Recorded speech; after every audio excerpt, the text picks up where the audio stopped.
नमस्कार विद्यार्थी मित्रांनो, हिस्ट्री बाय संतोष चव्हाण या आपल्या ऑफिशियल युट्यूब चॅनलवर तुम्हा सर्व विद्यार्थी मित्रांचं पुन्हा एकदा खूप खूप स्वागत। मित्रांनो, महाराष्ट्राचा इतिहास इयत्ता 11वीचं हे पुस्तक आपण आपल्या युट्यूब सेशन मध्ये सर्व विद्यार्थी मित्रांसाठी मोफतपणे शिकवत आहोत।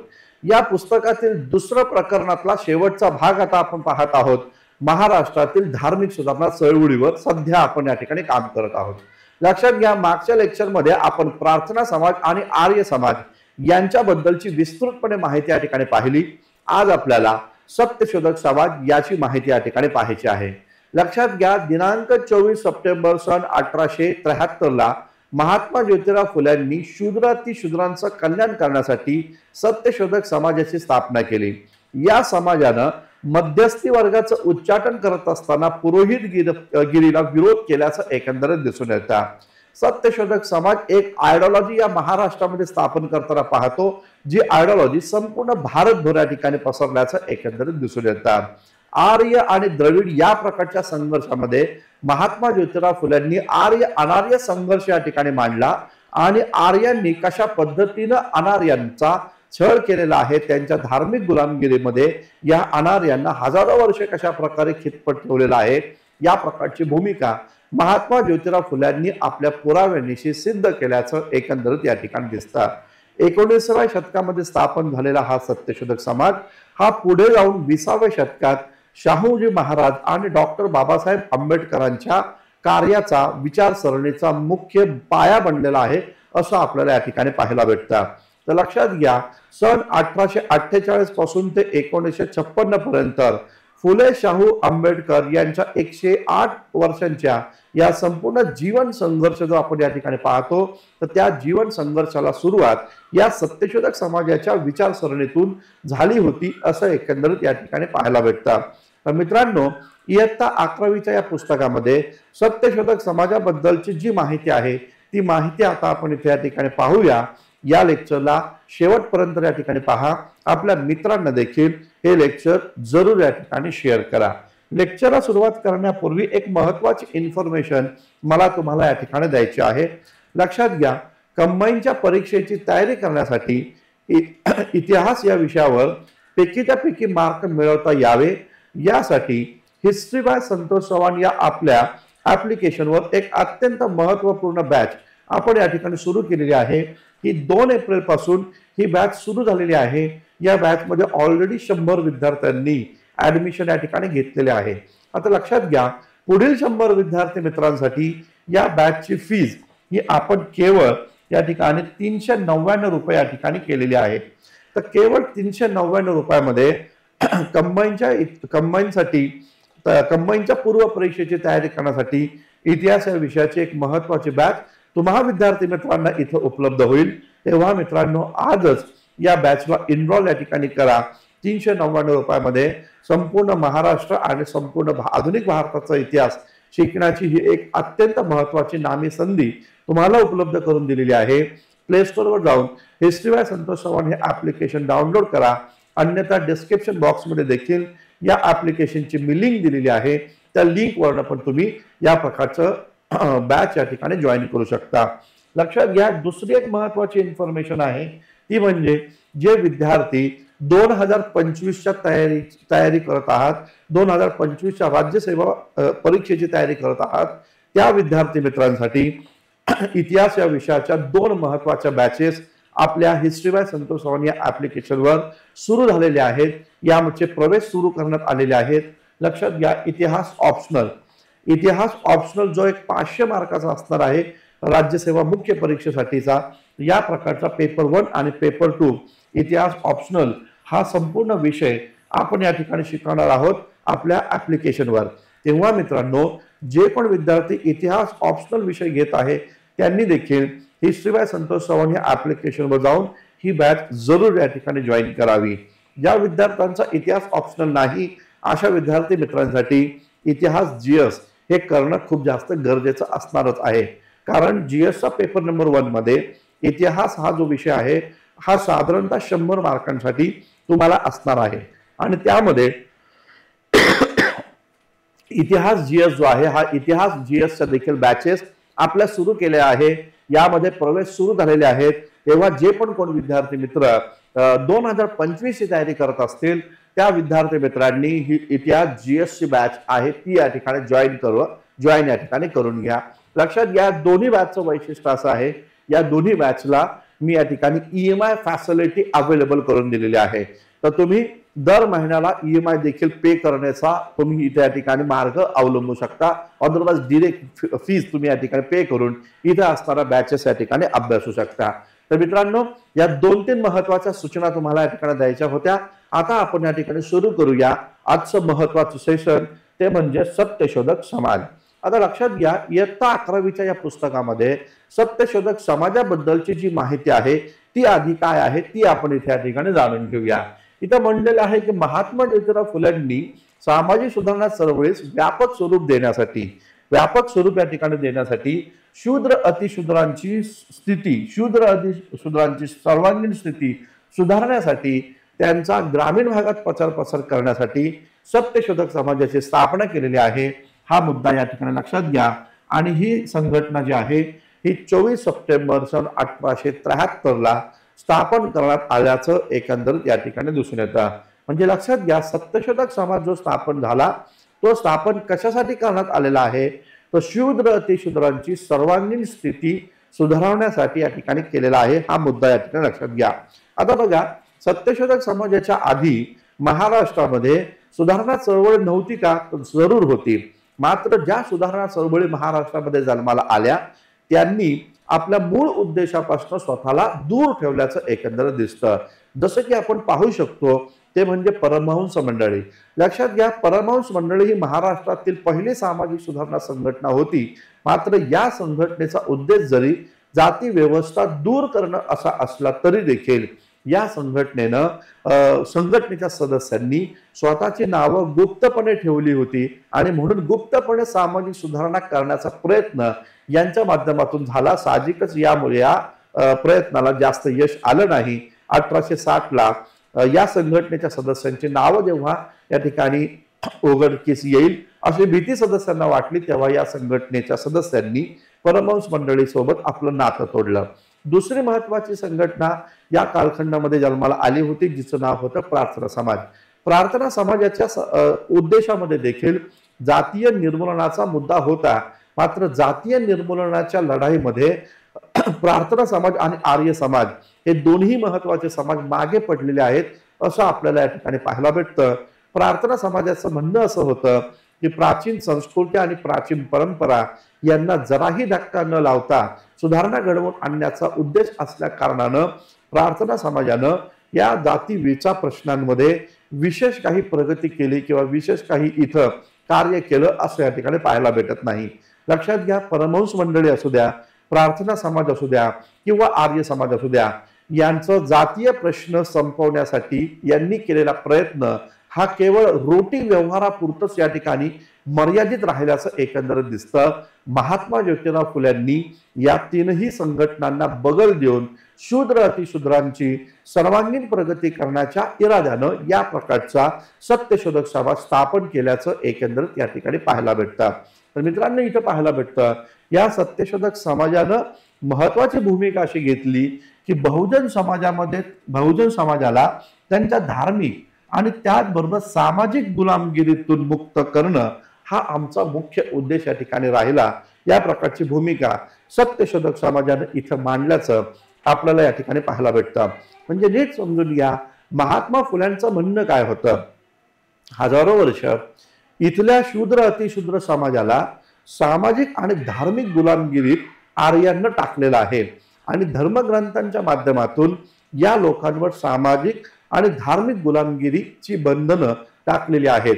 तेव्हा ही सामाजिक आणि धार्मिक गुलामगिरीची बंधनं समाप्त करणं हाच उद्देश सत्यशोधक समाजाचा राहिल्याचं एकंदरीत या ठिकाणी पाहायला भेटतं। या प्रकारची भूमिका महात्मा फुले या प्रकारचं संघटन स्थापन करताना मांडताना एकंदरीत दिसतं। महात्मा फुल्यांनी जी महत्वाची ग्रंथ लिहिली त्यामध्ये ब्राह्मणाचं कसब आहे, याचबरोबर गुलामगिरी नावाचा ग्रंथ या ठिकाणी आहे। सार्वजनिक सत्य धर्म जो महात्मा फुल्यांच्या निधनानंतर प्रकाशित झाला या प्रकारचा ग्रंथ आणि याचबरोबर शेतकऱ्यांचा असूड हा एक महत्वाचा या ठिकाणी ग्रंथ लक्षात घ्या, या 3 ते 4 महत्वाच्या ग्रंथांच्या माध्यमातून सत्यशोधक समाजाचे ध्येय काय आहे, सत्यशोधक समाजाचे उद्देश काय आहे, सत्यशोधक समाजाचा या ठिकाणी कार्यपद्धती काय आहे, या सर्व गोष्टींवर महात्मा फुले इथे या ठिकाणी प्रवेश करताना आपल्याला या ठिकाणी पाहायला भेटतं. सर्व जाती धर्माच्या लोकांना सत्यशोधक समाजामध्ये प्रवेश दिला गेला होता असं एकंदर इथे या ठिकाणी म्हटलेलं आहे. तर सत्यशोधक समाज जरी जातीय निर्मूलनाची लढाई लढणारा असला तरी या संघटनेनं कधीच या ठिकाणी अमुक एका जातीला आपल्या संघटनेमध्ये प्रवेश नाही ही भूमिका घेतली नाही. म्हणजे मला हे सांगायचं आहे तुम्हाला की सत्यशोधक समाजाचा लढा हा जातीच्या विरोधामध्ये होता, जाती व्यवस्थेच्या विरोधामध्ये होता, ना की कोणत्या एका विशिष्ट जातीच्या विरोधात होता. हे इथे या ठिकाणी लक्षात घ्या. या संघटनेनं जातीय निर्मूलनासाठी रोटी व्यवहारासोबतच बेटी व्यवहारावर देखील भर दिल्याचं एकंदरीत या ठिकाणी पाहायला भेटतं. लक्षात घ्या, शेतकऱ्यांची, शूद्र अतिशूद्रांची आणि स्त्रियांची जर सर्वांगीण प्रगती आपल्याला करायची असेल तर शिक्षण हा एकमेव रामबाण उपाय आहे. ही भूमिका महात्मा फुलेंचा सत्यशोधक समाज या ठिकाणी मांडतो असं एकंदरीत दिसून येतं. आणि म्हणून पाहायला असं भेटतं की सत्यशोधक समाजाचं सदस्यत्व जर तुम्हाला या ठिकाणी प्राप्त करायचं असेल तर तुम्हाला एक शपथ घ्यावी लागत होती. ती शपथ अशी होती की मी माझ्या मुलांना या ठिकाणी शिक्षित करेल. अशा प्रकारचे आगळा वेगळा हा समाज जो अशी शपथ देतो की सत्यशोधक समाजाचं सदस्य व्हायचं असेल तर मी माझ्या मुलांना या ठिकाणी शिक्षित करेल, या प्रकारची शपथ घेऊनच सत्यशोधक समाजामध्ये प्रवेश सदस्यांना दिला जात होता. हा महत्वाचा मुद्दा या ठिकाणी लक्षात घ्या. लक्षात घ्या, इथं म्हटलेलं आहे या समाजाच्या माध्यमातून, सत्यशोधक समाजाच्या माध्यमातून एक प्रभावी संघटना ही स्थापन करून उच्च वर्गाविरुद्ध व्यापक संघर्ष उभा करण्याचा हेतू महात्मा ज्योतिराव फुल्यांचा या संपूर्ण कालखंडामध्ये राहिल्याचं एकंदरीत या ठिकाणी दिसतं. लक्षात घ्या, फुल्यांची भूमिका काय होती. फुल्यांची भूमिका होती की उच्चवर्गीय लोक जे आहे त्या उच्चवर्णीयांनी कशा प्रकारे आपल्या धर्मग्रंथांचा आधार घेऊन बहुजन समाजाला सामाजिक आणि धार्मिक गुलामगिरीमध्ये अडकवलेला आहे, तर त्या उच्च वर्गाच्या विरोधामध्ये एक वैचारिक संघर्ष करणं ह्या प्रकारचा उद्देश सत्यशोधक समाजाचं राहिल्याचं एकंदरीत या ठिकाणी पाहायला भेटतं. लक्षात घ्या, इथं सत्यशोधक समाजाची तत्व, सत्यशोधक समाजाची शिकवण याबद्दलची माहिती आता आपण या ठिकाणी जाणून घेऊया. इयत्ता 11वीच्या या पुस्तकामध्ये सत्यशोधक समाजाची तत्व काय काय आहे त्यावर डिटेलपणे दिलेलं आहे. ईश्वर हा एकच असून तो निर्गुण निराकार आहे, या प्रकारची भूमिका आपल्याला इथं मांडलेली आहे. आता बघा, इथं जरी ईश्वर हा एकच असून तो निर्गुण आणि निराकार आहे ही भूमिका जरी 11वीच्या पुस्तकात मांडली असली तरी देखील हा मुद्दा इथे या ठिकाणी लक्षात घ्या. महात्मा ज्योतिराव फुल्यांनी ईश्वराची संकल्पना मांडण्याऐवजी निर्मिकाची संकल्पना मांडलेली आहे, यावर आपण या ठिकाणी लक्ष केंद्रित करा. फुल्यांनी ईश्वराचं अस्तित्व नाकारलं असं मला म्हणायचं नाहीये, तर फुल्यांनी निर्मिक ही संकल्पना मांडली. म्हणजेच काय, जे कोण या ठिकाणी इथं जे काही पृथ्वी तलावर या ठिकाणी सजीव आहे, जे पण काही पृथ्वी निर्माण झालेली आहे, हे पृथ्वी निर्माण करणारा कोणता ईश्वर नसून तो निर्मिक आहे. तर त्या निर्मिकाबद्दल महात्मा ज्योतिराव फुले इथे या ठिकाणी सकारात्मक आणि त्याचबरोबर एक आदरापूर्वी भावना व्यक्त करताना दिसून येतात. आणि ते म्हणतात तो निर्गुण आणि निराकार आहे. ईश्वर ज्याला ते निर्मिक म्हणतात, तो निर्मिक हा कोण आहे, तर निर्गुण आहे, निराकार आहे, ही भूमिका ते मांडताना दिसतात. पुढे असं म्हणणारे सर्व माणसं ही एकाच परमेश्वराची लेकरं आहेत. जे पण कोण मनुष्य मात्र आहे ते सर्वचे सर्व एकाच या ठिकाणी परमेश्वराची लेकरं आहे, ही भूमिका महात्मा ज्योतिराव फुले इथे या ठिकाणी मांडताना एकंदर दिसतात. लक्षात घ्या मित्रांनो, महात्मा ज्योतिराव फुल्यांनी त्यांच्या आयुष्याच्या शेवटी एक अत्यंत महत्वाचा ग्रंथ लिहिला, ज्या ग्रंथाचं नाव होतं सार्वजनिक सत्य धर्म. लक्षात घ्या, या सार्वजनिक सत्य धर्म या ग्रंथामध्ये महात्मा फुले म्हणतात, धर्म राज्यभेद मानवा नसावे, सत्याने वर्तावे ईशासाठी, ख्रिस्त महम्मद मांग ब्राह्मणासी, पोटासी धरावे बंधुपरी, निर्मिकाचा धर्म एक आहे, भांडणे अनेक कशासाठी.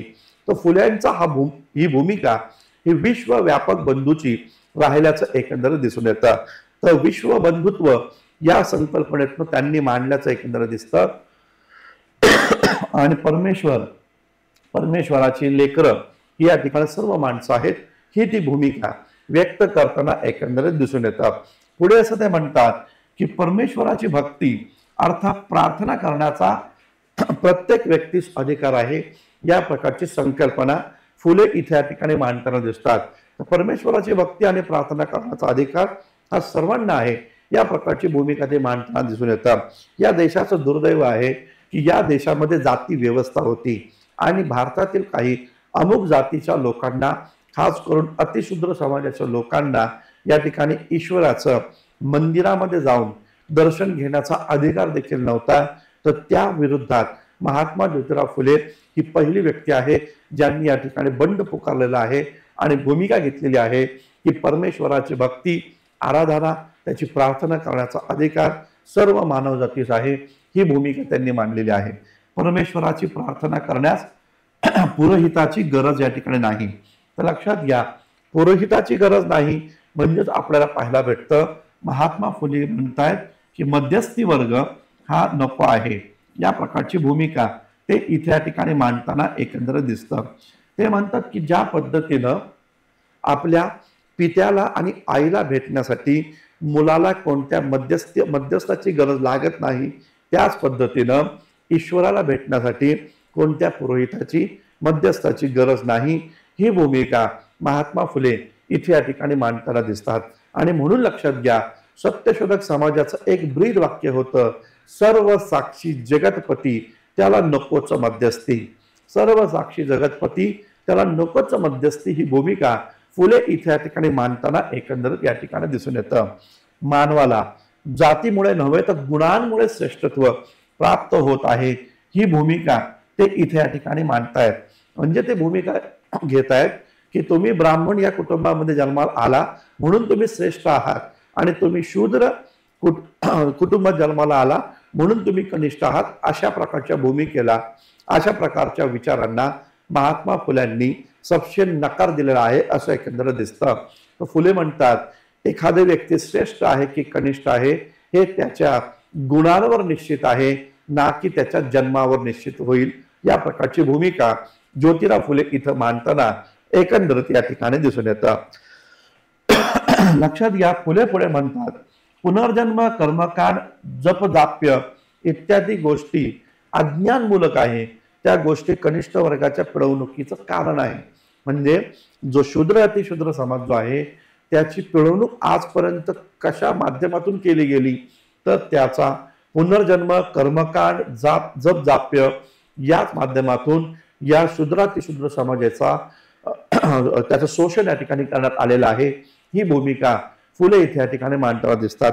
आता याचं थोडंसं एक्सप्लेनेशन मी तुम्हाला जरूर या ठिकाणी करून देईल. लक्षात घ्या, त्या काळातले लोक या प्रकारची भूमिका मांडत होते की तुम्ही आज शूद्र किंवा अस्पृश्य जातीत जन्माला आला, यामागे काय कारण आहे? यामागे कारण आहे की तुम्ही मागच्या जन्मी काहीतरी पाप या ठिकाणी केलं असावं, म्हणून या जन्मी तुम्हाला या ठिकाणी शूद्र किंवा अतिशूद्र या जातीत जन्म दिलेला आहे. या प्रकारची संकल्पना मांडली गेली की तुम्ही या जन्मामध्ये तुमच्या वाट्याला आलेलं कार्य चांगलं करा. जर ते काम तुम्ही चांगलं केलं तर उद्याचा जन्म किंवा पुढचा जन्म किंवा पुनर्जन्म हा तुम्हाला ब्राह्मण किंवा क्षत्रिय कुळामध्ये या ठिकाणी होईल. तर या प्रकारची ही जी संकल्पना होती, त्या संकल्पनांमुळं मनुष्य जो होता त्या मनुष्याच्या विचार स्वातंत्र्यावर गदा येत होती. मनुष्य जो होता आपल्या गुलामगिरीच्या बेड्या तोडायला तयार नव्हता. तो फुले हे म्हणतायत या प्रकारचं पुनर्जन्म, या प्रकारचं कर्मकांड आणि त्याचबरोबर विविध प्रकारच्या अंधश्रद्धा या बहुजन समाजाच्या शोषणाचं मुख्य कारण या ठिकाणी आहे, त्यांच्या पिळवणुकीचं मुख्य कारण आहे. ही भूमिका फुले इथे या ठिकाणी मांडताना एकंदरीत दिसून येतं. कोणताही धर्मग्रंथ हा ईश्वर निर्मित नाही. सर्व धर्मग्रंथांची निर्मिती ही मानवानंच केली आहे, अशा प्रकारची पण भूमिका फुले इथं मांडताना दिसून येतात.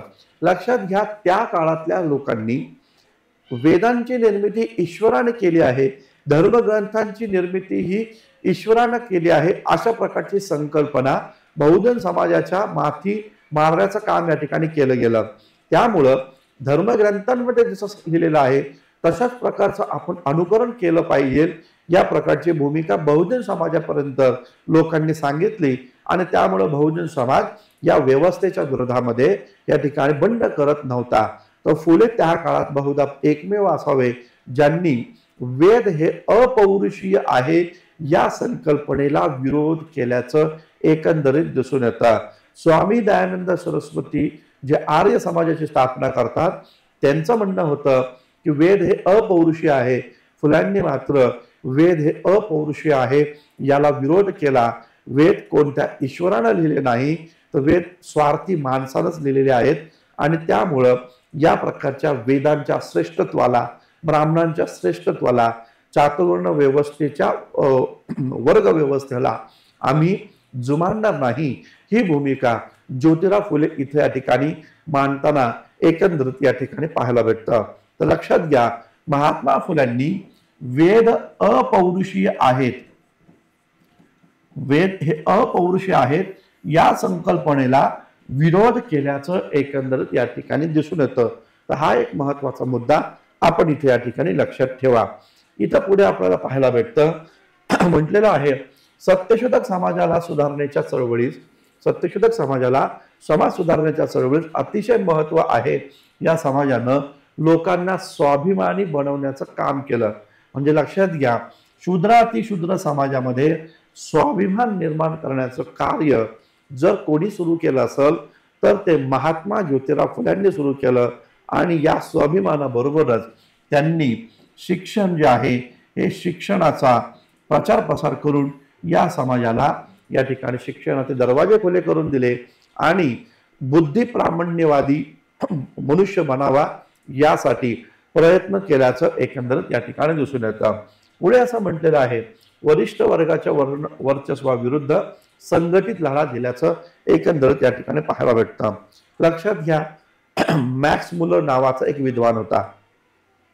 या मॅक्स मुलरनं आर्य सिद्धांत मांडला आणि इंग्रज, विदेशातील इंग्रज आणि भारतातील संस्कृत भाषा बोलणारे ब्राह्मण हे एकाच वंशाचे आहे, ते आर्य आहे या प्रकारची भूमिका मांडून इथल्या उच्चवर्णीयांनी इंग्रजांच्या प्रशासनामध्ये सहभागी व्हावं या प्रकारची भूमिका आर्य सिद्धांताच्या माध्यमातून मॅक्स मुलर सारख्या विद्वानानं मांडल्याचं एकंदरीत दिसून येतं. महात्मा फुल्यांनी देखील आपल्या गुलामगिरी या ग्रंथामध्ये आर्य आणि अनार्य या प्रकारचा संघर्ष इथे या ठिकाणी मांडल्याचं एकंदरीत या ठिकाणी पाहायला भेटतं. आणि आर्य अनार्य संघर्षामध्ये कशा पद्धतीनं आर्यांनी अनार्यांचा पराभव केला आणि धर्मग्रंथांच्या माध्यमातून या अनार्यांना त्यांच्या धार्मिक आणि सामाजिक गुलामगिरीमध्ये कशा प्रकारे ठेवलं, ही भूमिका, ही संकल्पना महात्मा फुले इथे या ठिकाणी मांडताना दिसून येतात. ते असं म्हणतात, आता हा जो अनार्य वर्ग आहे, आता हा अनार्य वर्ग देखील शिक्षित होऊ लागला आहे. तर या अनार्य वर्गाचं कार्य आहे ते म्हणजे आर्यांच्या विरोधामध्ये एक संघटित लढा, जो एक वैचारिक असेल अशा प्रकारे संघटित वैचारिक लढा आपण उभारायला हवा, ही भूमिका महात्मा ज्योतिराव फुले इथं मांडताना एकंदरीत या ठिकाणी पाहायला भेटतं. लक्षात घ्या, पुढे असं म्हटलेलं आहे, सत्यशोधक समाजाच्या ग्रामीण भागात अनेक शाखा होत्या. साप्ताहिक सभेतून जनजागृती करण्याचं कार्य या सत्यशोधक समाजानं केल्याचं एकंदर दिसतं. लोकशिक्षणाचा उपयोग करून प्रचार केला जात होता. सत्यशोधकी जलसे, त्याचबरोबर कीर्तनं, प्रवचने आणि पोवाडे यांच्या माध्यमातून समाजातील अनिष्ट प्रथांवर जहरी टीका इथे या ठिकाणी केली गेली होती असं एकंदर दिसतं. सत्यशोधकी जलसे हे खूप महत्वाचे या ठिकाणी होते. या सत्यशोधकी जलसांमधनं बहुजन समाज जो होता, या बहुजन समाजाला सामाजिक आणि धार्मिक गुलामगिरीच्या बेड्यातून मुक्त करण्यासाठी प्रबोधन या ठिकाणी घडवून आणली जात होती असं एकंदरीत दिसतं. पुढे असं म्हटलेलं आहे, समाज परिवर्तन झपाट्यानं होऊ लागले आणि त्यानंतर 1911 नंतर इथं 1911 नंतर राजश्री शाहू महाराजांनी सत्यशोधक समाजाचं पुनरुज्जीवन त्यांच्या कोल्हापूर संस्थानामध्ये केल्याचं एकंदरीत या ठिकाणी दिसून येतं. नीट लक्षात घ्या मित्रांनो, राजश्री शाहू महाराजांच्या विरोधामध्ये जे वेदोक्त प्रकरण सन 1899 सुरू झालं होतं, त्या वेदोक्त प्रकरणामुळं संपूर्ण महाराष्ट्रामध्ये ब्राह्मण विरुद्ध ब्राह्मणेतर अशा प्रकारचा संघर्ष सुरू झाला होता. या संघर्षामध्ये सत्यशोधक समाजानं शाहू राजांना पाठिंबा दिला आणि शाहू राजांनी देखील सन 1911 कोल्हापूर संस्थानामध्ये सत्यशोधक समाजाचं पुनरुज्जीवन केल्याचं एकंदरीत या ठिकाणी दिसतं. नाव नीट लक्षात घ्या, परशुराम घोसवाडकर यांचं नाव इथे या ठिकाणी लक्षात घ्या. जेव्हा शाहू राजांनी कोल्हापूरमध्ये सत्यशोधक समाजाची स्थापना केली तेव्हा परशुराम घोसवाडकर या व्यक्तीला इथे या ठिकाणी सत्यशोधक समाजाचं अध्यक्ष बनवलं होतं असं एकंदरीत दिसतं. 1911 पासूनच सत्यशोधक समाजाच्या बैठका, मिटिंगा, सभा नियमितपणे होऊ लागल्या. 1911 पुण्यामध्ये जेव्हा सत्यशोधक समाजाची परिषद झाली तेव्हा रामय्या व्यंकय्या अय्यावारू हे याचे अध्यक्ष होते असं एकंदरीत पाहायला भेटतं. सत्यशोधक समाजाच्या प्रचारासाठी कृष्णराव भालेकर जे आहे, तर या कृष्णराव भालेकरांनी दीनबंधू नावाचं वर्तमानपत्र सुरू केलं होतं असं एकंदरीत दिसतं. तर लक्षात घ्या, दीनबंधू जे कृष्णराव भालेकर सुरू करतात, तर या दीनबंधू हे सत्यशोधक समाजाचं मुखपत्र होतं असं एकंदरीत पाहायला भेटतं. 1877 हे वृत्तपत्र सुरू झालं. 1880 हे वृत्तपत्र या ठिकाणी बंद पडलं. तेव्हा 1880 महात्मा ज्योतिराव फुल्यांचे सहकारी आणि सत्यशोधक समाजाचे एक अत्यंत महत्वाचे कार्यकर्ते, नाव त्यांचं होतं नारायण मेघाजी लोखंडे. तर लक्षात घ्या, या नारायण मेघाजी लोखंडे यांनी 1880 नंतर दीनबंधू हे वृत्तपत्र जे आहे हे कामगारांच्या समस्या मांडण्यासाठीचं एक महत्वाचं मुखपत्र म्हणून काम करायला सुरुवात केल्याचं एकंदरीत या ठिकाणी दिसतं.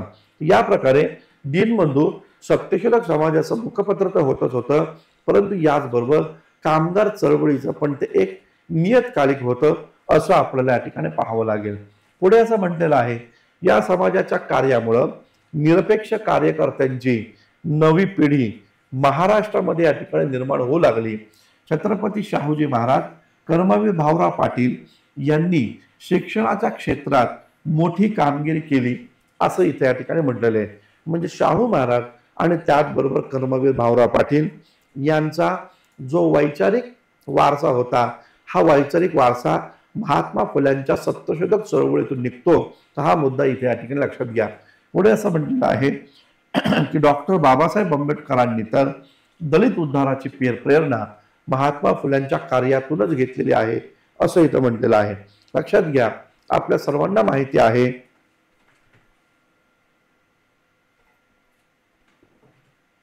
की डॉक्टर बाबासाहेब आंबेडकर जे आहे, या बाबासाहेब आंबेडकरांनी आपल्या हयातीमध्ये तीन व्यक्तींना आपलं गुरु मानले होतं.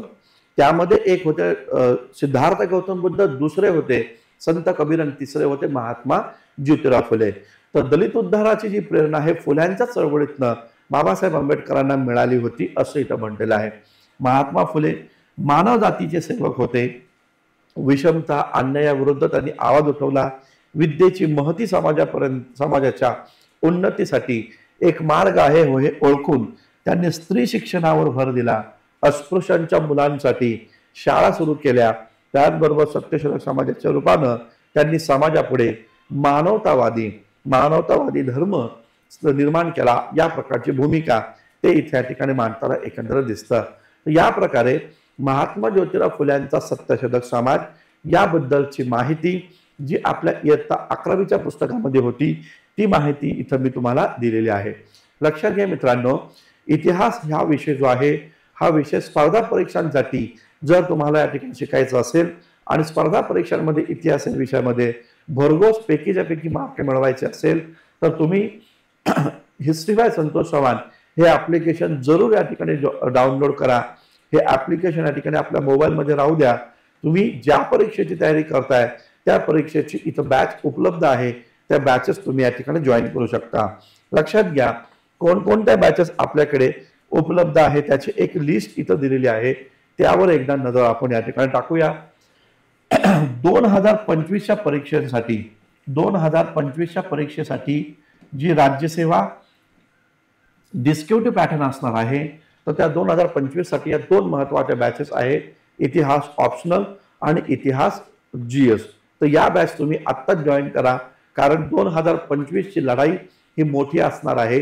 कारण डिस्क्रिप्टिव्ह पॅटर्न मध्ये तुम्हाला एक एक विषय व्यवस्थितरित्या कंप्लीट करावे लागणार आहे।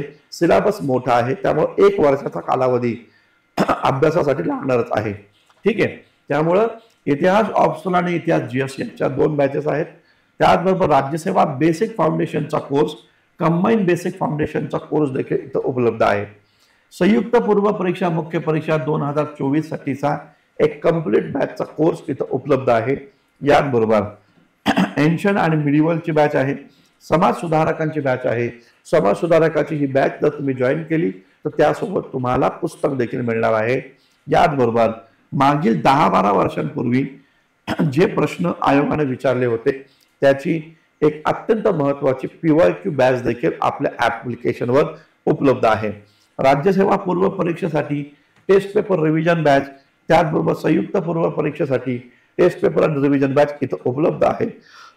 याचबरोबर इतिहास NCERT आणि त्याचबरोबर नेट सेटच्या बॅचेस देखील आपल्या या ऍप्लिकेशनवर उपलब्ध आहे। तुम्हाला जी कोण बॅच हवी आहे ती बॅच तुम्ही या ठिकाणी जॉईन करू शकता। तर मित्रांनो, आजचं लेक्चर तुम्हाला कसं वाटलं त्याबद्दल लाईक, कमेंट आणि शेअर जरूर करा आणि हिस्ट्री बाय संतोष चव्हाण या आपल्या ऍप्लिकेशनवर जाऊन तुम्हाला हव्या असणारा बॅच जरूर तुम्ही जॉईन करा। थांबूया आपण। धन्यवाद। Thank you very much.